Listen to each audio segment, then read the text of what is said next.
How to quit an online gaming addiction. Just like any other addiction, this is a multifaceted approach. It's not as simple as just suddenly stopping, because with time there's going to be triggers and stresses, and a person tends to fall to their own old routines and resumes, whether it's gaming or drug use or alcohol, whatever. People have to learn new behaviors to undo the behaviors that lead to the addiction in the first place. So with online gaming, I think in the beginning it's best to wean down. So have some strict time limits and slowly reduce the amount of time over a gradual period of gaming that's allowed. Whether it's a verbal contract to them or a contract to yourself, it's best to include other people in this, because there's a lot of isolationism that goes on with gaming and other addictions, and it's better to include loved ones in the decision-making process and being able to feed back to them what's going on in your life. It's not just if you're struggling, it's when you're going to struggle. And learning how to be open with others is a very important part of recovery. Substitution of gaming with healthy alternatives. This is very important as well. Getting back to the simple things in life, not being online, by going out for walks, getting involved in the community, volunteer work, recreational activities, physical activities, hobbies. This is important so that a person learns to have some fun in life, but not relying on their crutch. Reading about things, journaling about life events can be helpful as well. The next thing to do is to deal with triggers, reasons that lead to a person using or gaming in the first place, and this can be avoided. As simple as hanging out with other people who are gamers can be an influence negatively, and a person can go back to their old ways of gaming again or using. And in this situation, it's best to avoid in the first place. The next step is to deal with the triggers itself, and I want to assure people that it's tough in the beginning, whether it's alcohol, drug, or gaming addiction. It takes time to deal with the triggers and the urges or cravings, but the good news is it gets better, it becomes less severe over time and less frequent over time. Once a person gets used to dealing with the triggers and it becomes second nature to say no and then to engage in a more constructive activity and to just buy the time for this trigger to go away. Typically it's only a minute anyway.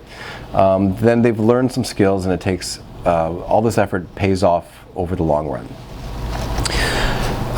Minimizing stressors in life as well. So this is universal amongst all addictions.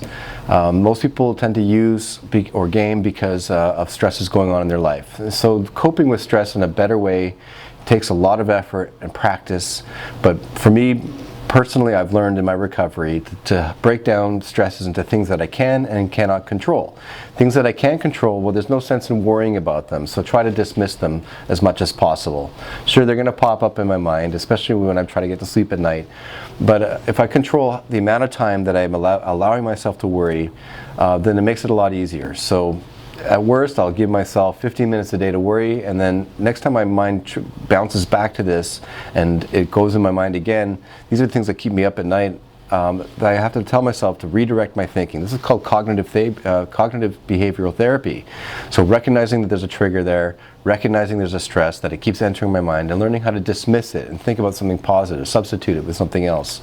It takes practice, but this is a great way of dealing with life stresses. As I said before, learning to speak about things, being open.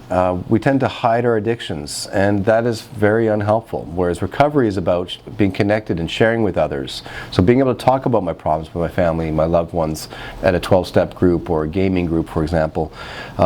People who are going through similar problems, and just expressing myself what I'm going through, because chances are other people are going through the same problems too, and that's helpful to both of you, so you mutually benefit from this. So being, again, connected with other people is a super important part of recovery. So that summarizes it. So to help treat a online gaming addiction is at first to start weaning down, to have a strict time criteria where you're allowed to game, and slowly reduce that time to the point where it's either manageable or completely stop altogether, and to substitute it with healthy alternatives in your lifestyle, dealing with triggers and recognizing the triggers and avoiding them as much as possible, but then learning how to cope with triggers and just letting them pass is very helpful. And finally, learning how to deal with the stresses in life, things that lead to using or gaming.